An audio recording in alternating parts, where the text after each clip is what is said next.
Kemudian hari, media sosial menjadi suatu medium penting kepada pelajar. Menyediakan persekitaran pembelajaran kondusif, melatih kemahiran lisan, meningkatkan sistem pembelajaran dan banyak lagi. Namun begitu, sejauh manakah media sosial ini mampu memberikan kesan positif kepada pelajar? Silap langkah, badan binasa. Melati kuntum tumbuh melata, sayang merbah di pohon cemara. Salam sejahtera, mulanya kata, salam nadi ilmu, amalan membaca. Putika anak perempuan Mugendran, nama diberi pelajar tingkatan 3 dari Sekolah Menengah Idris Shah Kopeng. Kod sekolah saya AEE 9001.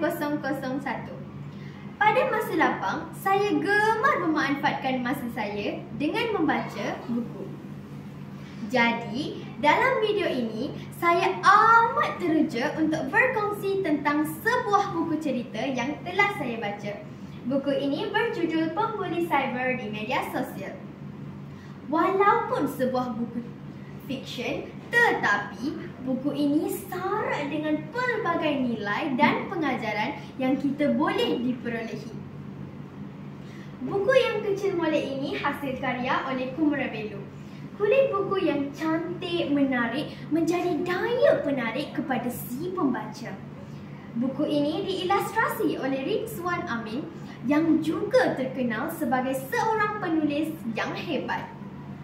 Maka, tidak hairanlah jika para pelajar jatuh hati dengan buku ini. Bukan? Buku ini keluaran terbaru 2024 dan diterbitkan oleh Jumariah Trading. Buku ini berharga RM24.70. Buku yang menarik ini mempunyai 53 halaman yang bercetak. Buku bersiri pencegahan jenayah cyber ini boleh diperolehi dalam 8 buah buku yang berlainan tajuk. Tajuk-tajuk pada setiap siri berkisarkan tentang kes-kes jenayah yang sering berlaku dalam kalangan pelajar zaman teknologi kini.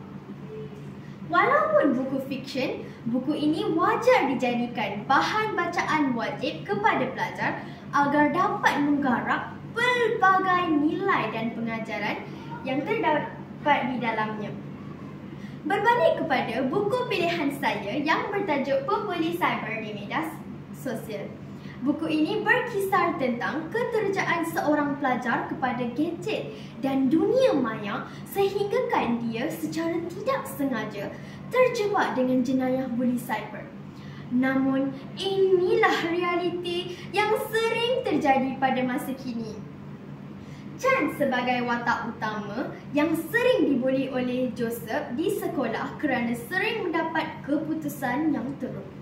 Dengan perasaan yang kecamuk, rasa rendah diri, marah dan sedih menyebabkan Chan terjerumus dengan jenayah cyber secara tidak sengaja.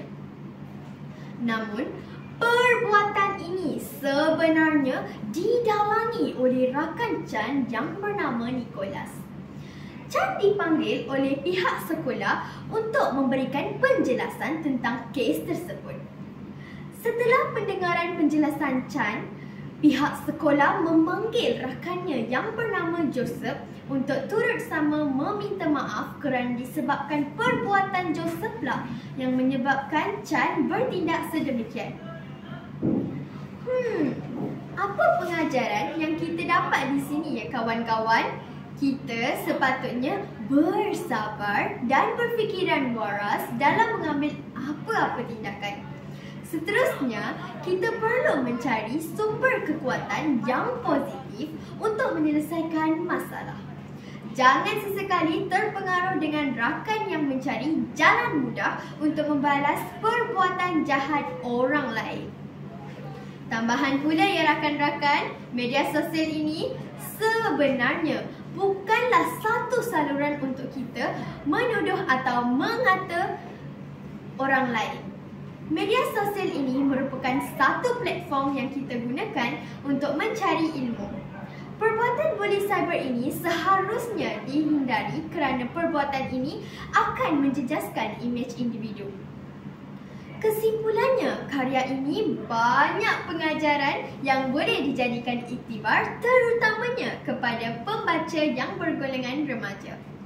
Ternyata dunia pendidikan pada masa kini amat mencabar kerana kehadiran generasi Y yang hauskan didikan yang sempurna.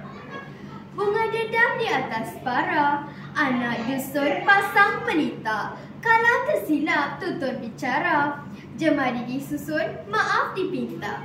Sekian, terima kasih.